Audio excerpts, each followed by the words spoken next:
We're at Roots. Heard of it. I'll hum the theme. All right. Well, so we could do an hour on Roots alone, but let's talk just a little bit about the development of it. Yeah. Alex Haley hadn't done the book actually, In right? point of fact, did not. Yeah. No. What happened was that I went to a lunch. David Wolper asked me to come to a lunch at Beverly Hills Hotel with Stan Margulies and Alex, and I brought Lou Rodo from ABC with me, and we sat at this lunch, and Alex told a story. Alex is one of the greatest storytellers that ever lived, if not the greatest storyteller who ever lived. And he talked about basically his past 10 years of trying to find his roots, trying to find the town from which he came in Africa, and how he did it, and the problems, and he ran out of money, but he could still hear his grandmother saying gambe, which is the word for guitar, and umba, which is the word for pineapple, whatever these things were, and he would keep this refrain going as he told this story. And the story was heart-wrenching. The man's down to no money. He's in England. He finally finds, by accident, a barrel of papers. He goes through these papers and he finds the piece of paper that connects Kunta Kinte to the ship, and the ship to the landing. So he finally gets the connection back to Africa, and then he talks about going to the town, what happened in the town, and they say gambe for guitar and umba for pineapple and all this stuff. And you're sitting there listening to this, and it is breathtaking, and tears are running out. It's an incredible story. And they say at the end of it, you guys want to do this book? I mean, and I said, I think we want to do this. We got to put this in development. Get in the car, start driving back with Lou Rudolph, and I said, Lou, I just think we bought a book that doesn't exist. We heard a story about how he's going to write this book, what it's going to be, but how he found but we have no idea what the story is, so we just bought it. Oh my God, I hope this thing's going to work. Alex hadn't written a word about the actual story itself, about what happened to Kunta Kinte. And so that was the first little roll of the dice, of which there were going to be about 20,000 more rolls of the dice. But what we did was we hired our writers. Alex went down. He liked to write on steamers and goes on boat trips and steamers, and that was kind of romantic, and lock himself up. And he was writing the book. And as he wrote the book, he would send us copies, and Bill Blinn and Ernie Kanoy and a bunch of the guys who were writing it started on the scripts. So we were in a position to, as a result of that, the book was released in October, and we were on the air in January. It was really an extraordinary marriage between the release of the book and the premiere of the show. Of course, the surprise was, what's the story? And reading off the scripts. I actually had never read the book because I didn't have time to. I just read the scripts. So I was working on the scripts, whether they made sense or not. And but we had wonderful writers, really good writers, who were totally into it. And so the scripts came out pretty well, pretty good scripts. Great. Opening script was breathtaking. But we had problems with it. We had, this was the slave ship, and if you remember in Roots, it's the taking of the boy, and he comes in the slave ship and he lands in the United States. And one of the things that we wanted to do was to show the women and show their breasts, and because they didn't have bras on slave ships. And we wanted to do this thing as real as we could. And it was very important that it have that reality feel to it, because it wasn't, in fact. So we had a meeting. ABC had said, no, there's no chance. They got to wear straps. They got to do something. And David and I and Alex flew to New York. We met with Al Schneider, who was head of broadcast standards, the censorship guy. And we had this long meeting where we made our pitch about want to be real, and it's important, and we won't be exploited, and blah, blah, blah. And finally, these four guys are sitting there talking about, well, you could have compromise. You could have an A bra and no closer than 30 feet. And then somebody would say, is an A bra big or is that a small bra? And we were all these guys trying to figure out. We finally got a compromise that we were okay, and we could show breasts, and we did it discreetly, and of course not one single letter, but it was one of those nice little network fights that you always have. And it was, as I recall, that ended once you crossed the ocean. That was it. I mean, in Africa, was the rule. Yeah, it was. And on the ocean we were okay too. Yeah. But once we got to America, the bras came.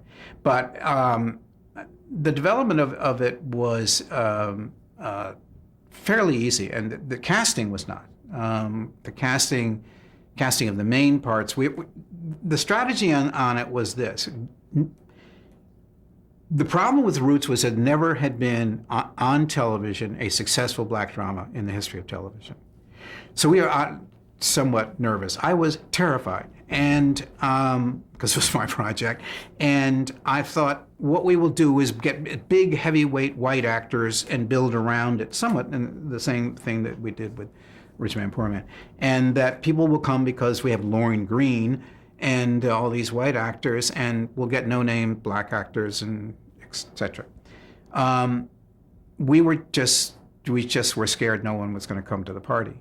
And so we did a lot of unknowns with the black actors, and particularly hard, most difficult one was Kunta Kinte. And I had seen LeVar's test, which I didn't like very much, LeVar Burton, who was then a sophomore, I think, at USC, and had done very little acting. He looked great, but the test was not particularly good. So, and we were shooting in like 2 days. We were starting with LeVar.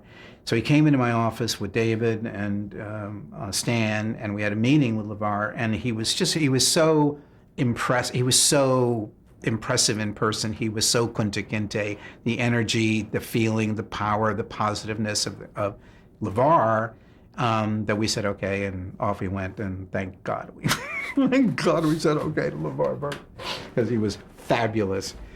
So it was, the development of it was rocky, but not terrible. I worked on worse developments in my life. But we were scared. We were very, very nervous about it. We had shown it to IBM. We showed it rough cut. We were trying to get somebody to come in to sponsor the whole thing and alleviate some of our worries about selling it. And I'll talk about that in a minute. And IBM saw the first 2 hours, and this is where LeVar gets his foot to me. And they came back and they said, Brandon, this is wonderful. It's the best thing we've ever seen, blah, blah, blah, but it's too risky, too controversial for us. And they backed out. It's hard for you to believe now when you talk about Roots, about elements of controversy, but because the world has changed so much. And if we talk about the day after, we'll talk about controversy and change. But Roots we had serious problems with southern stations. We had serious problems with concerns that there were going to be riots, that black people were going to riot in Watts and all over the South. There were serious problems getting advertisers to come into it because of the violence and some of the things that were happening to it. So the sales department didn't like it. The affiliate department didn't. The affiliates didn't like it, and they didn't. We had one other problem, which was Fred Silverman didn't like it, who was my boss, and I screened it for him, and he didn't like it. And I thought, this is getting to be a very long day now, and but he said, but I have an idea, and we're going to take it and we're going to run it in a block. We're going to run it between a Monday and a Saturday. Every single night we're going to run Roots, and we're going to run it in January. And as soon as he said, we're going to run it in January, I knew he was terrified of it and didn't like it and was trying to bury it because January is not a very important month in television ratings. And I guess his theory was, I'll have one bad week, get rid of the damn thing, and then we go back to business. And but I thought the block was an interesting idea. But we worked very, very, very, very hard on the promotion of it and the selling of it because it was going to be a tough sell. I remember being in New York, and we're trying to get the advertising line. I was with the agency, and things like this happen, and we're going through advertising lines and ad layouts and all this stuff. And nothing worked, and we're getting frustrated. The copywriter's getting frustrated, and finally there's a kid like me 2,000 years ago at BBDO carrying the cards. So he brought him over in the cab. He's a card carrier, and the kid says, "I got an idea for the ad line." I said, "What is it?" And he said, "It's the triumph of an American family." And I went, "Oh my God, this is the most perfect line. It is Roots. Says it in those 5 words. It is exactly what it is about." So we took that line and we put it on absolutely everything. Every promotion, which gets me into another part of it. I don't know if you want to get into this yet, but when you're doing a miniseries, so much of it is about the promotion, the publicity, and the advertising, because you have one night to get them in the house. They got to get in on that opening night. Then it's up to you, if it's good, to make it good so they'll stay for the rest of the time. But if you don't get them in the tent on the opening night, you are dead. You are dead. Forget the rest of it. You might as well cancel it. So what we would do that we developed at ABC, we developed a war room for each one of these miniseries we did. And it was 360 degrees all the way around the room. We would meet with publicity, promotion, advertising, and on-air people once a week, and we would break it out into 365 sections, and we would plan for something breaking on Roots for a year or months, in the case of Roots, 6 months in advance. So Roots was going to show up in Popular Mechanics, something or other about axles on wagons stories on August 4th or whatever. And we literally had a war room and planned out every single promotion, every single story, every single photograph, black and white, color. It was an unbelievable thing. We had, for Roots as well as each of the miniseries, 16 to 17 different on-air ads, depending upon what we were trying to say and to what audience. Did that start with Roots? Yes, or was it started with Roots, but we developed it to a real art with Winds of War and Thornbirds. Yeah. And because it became so incredibly important to get those people in that first night. But I was on Roots. I was absolutely terrified because there wasn't a lot of support going on the network. We were selling it to Orville Redenbacher. He came in and he bought some stuff for popcorn, and I think a tire company bought some things to sell some tires, but we did not remotely sell out. The opening salvo was a Time magazine review by Richard Scheckler, which was this big. It was 2 inches, and it said this was middle brow Mandingo was the cut line, which was not a happy moment for me. And so that day I'm going down. I mean, things are not looking real good, and we were going down because it's a Roots Day in LA, whatever that key to LA Roots, whatever, something we were promoting, anything to get a little space somewhere.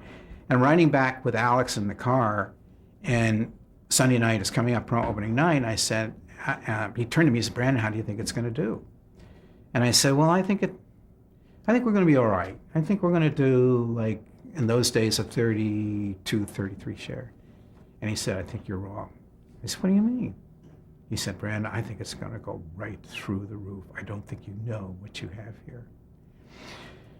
So, and I looked at Alex, and of course, working with Alex, you kind of trust a lot of what he said.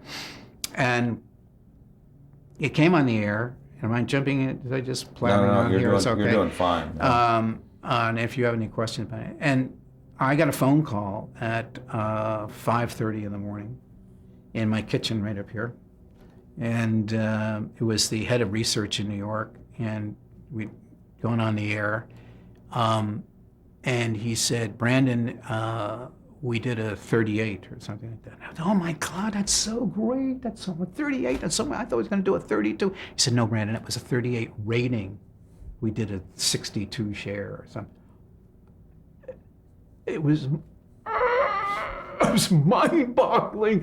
I had never heard of anything like that. It was a number that no one had ever had before. It was simply beyond comprehension what that thing was.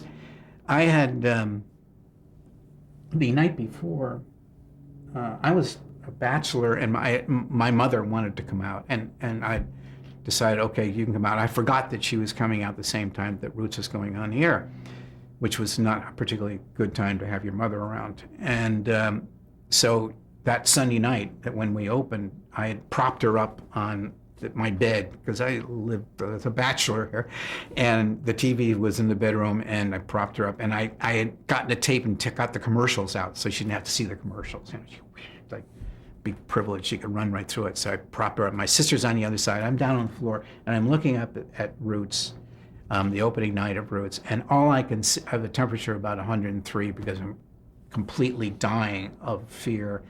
And all I can see is every mistake that we ever made. That should have changed this. The music's not right there. This line was terrible. We should have cut that. And it's just a series of mistakes as far as I'm concerned. If we come to the end of it, my mother is up sitting in the chair. I'm down here, and the sister's down there.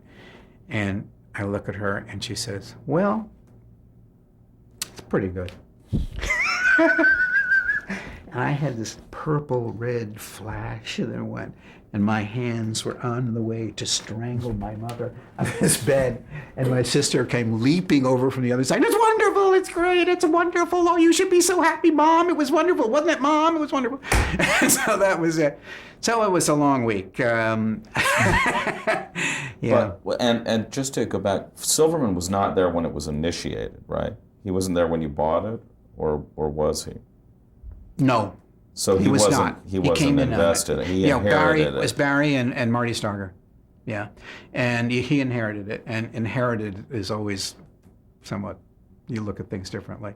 But yeah, he definitely inherited it. So what was the rest of that week like at ABC? I mean, after that first number, and you've destroyed the competition. What was it like? Well, it was.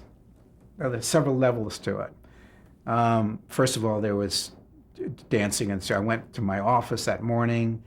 The place was packed with people. People were jumping up and down on desks. People were yelling and screaming, going absolutely insane.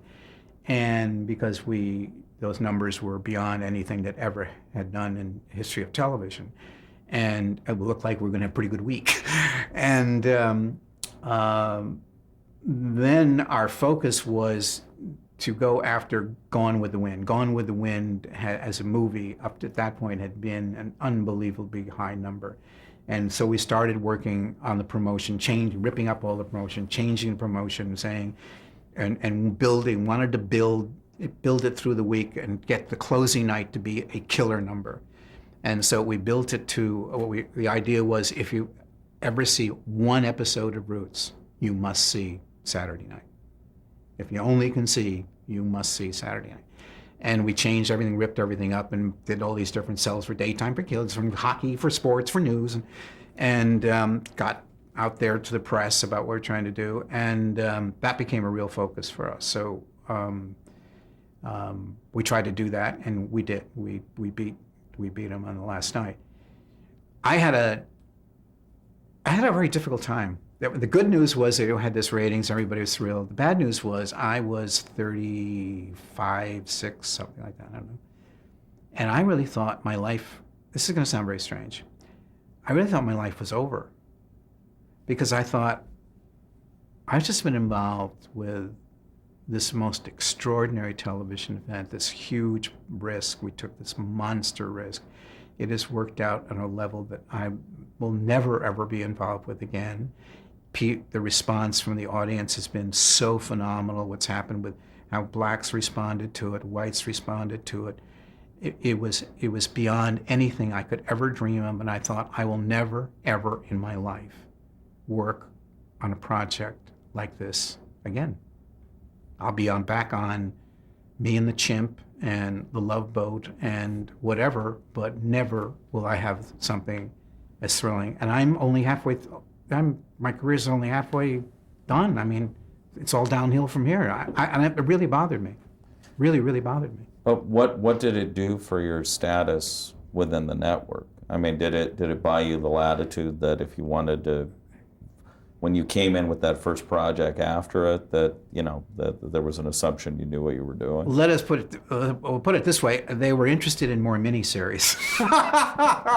Oh boy, I think I got a call, if I remember, saying, "Can we have 8 more of those?" And it was Tony Thomopoulos called me. He had been with Leonard at a breakfast in Washington. He said, "Is it possible we could get like 6, 8 more of those?" I said, "Tony, they don't grow on trees. It's not like that's not the way it is." But yeah, there was. And so when we came in with Thornbirds and Winds of War and stuff like that, yeah, there was more acceptable listening. Was there any acknowledgement also after the fact, because it was the fact that they had put it in January, Yeah. And that it wasn't in February sweeps? Right. Was there any second guessing, kicking of themselves that they hadn't had more faith in it, or no? Yeah, I don't, I would not have been privy to those conversations because those were obviously going to go with Fred. I mean, I think Fred made a big error. He should have run it in February, and he would have cleaned up. On the other hand, the ratings were so huge that it gave ABC, and we promoted a lot of shows that were coming up inside Roots, it gave ABC a huge groundswell going into February. Huge groundswell, because the numbers were mammoth. And the promotion was seen by 132 million people. I mean, that's how many people saw Roots. So it could be argued that, yeah, it would have been better for February, that February sweeps, hands down. But on the other hand, you got this huge, huge groundswell that came in from running in late January. Did obviously, because it was sold at a lesser level, the advertisers got an enormous cost per windfall. thousand. That was the greatest cost per thousand in history. Orville Redenbach, or whatever his name is, the happiest man ever, because he reached 132 million people for $11,000. I mean, the advertisers were beside themselves with joy. Oh my God! And yet you did, after the experience with North and Rich Man Poor Man, right, and doing the book, then of course the pressure was to do Roots: The Next Generation.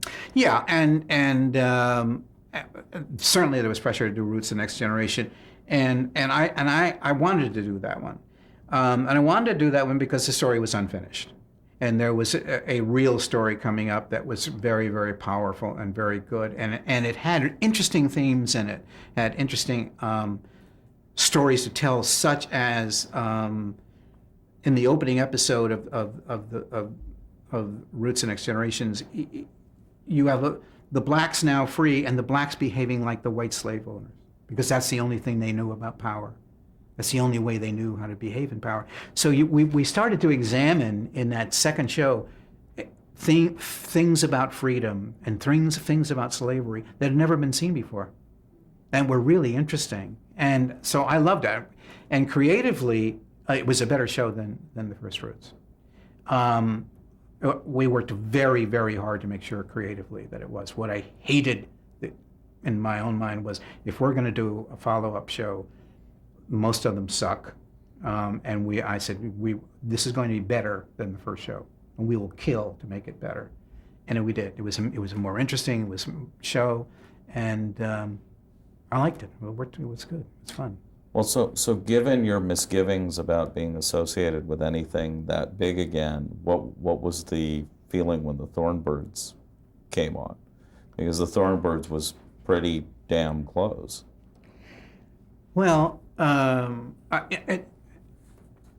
I didn't know it was going to be, but it was, and I guess it was Thornbirds next. I don't remember. And Thornbirds came much later. Yeah, much later. It was 83, right? But all of them were big. I think Thornbirds Day After and Winds of War and all of those. And I think Winds of War was maybe before Thornbirds. Mm-hmm. Oh, that's right. Yeah. Yeah, I think it was, and not by much. I think it was the same year.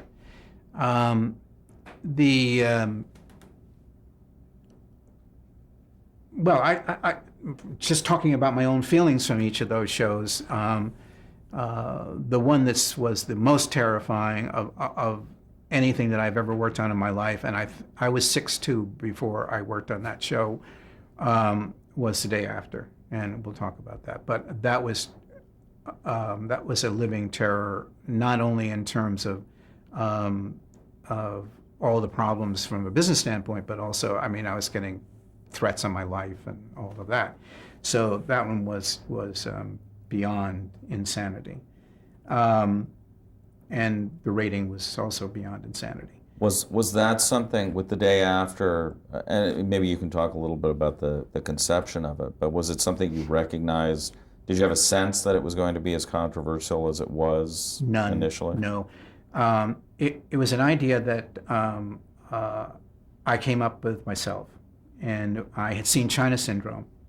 And China Syndrome, I don't know if you saw that movie, but they kind of talked about nuclear meltdown and stuff like that. And I came home and I thought, God, we ought to like go for it. We ought to do nuclear bomb. We ought to go for that.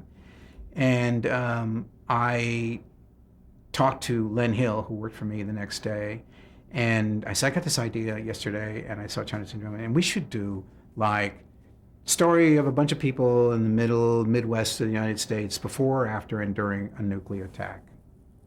And he said, what? You out of your mind?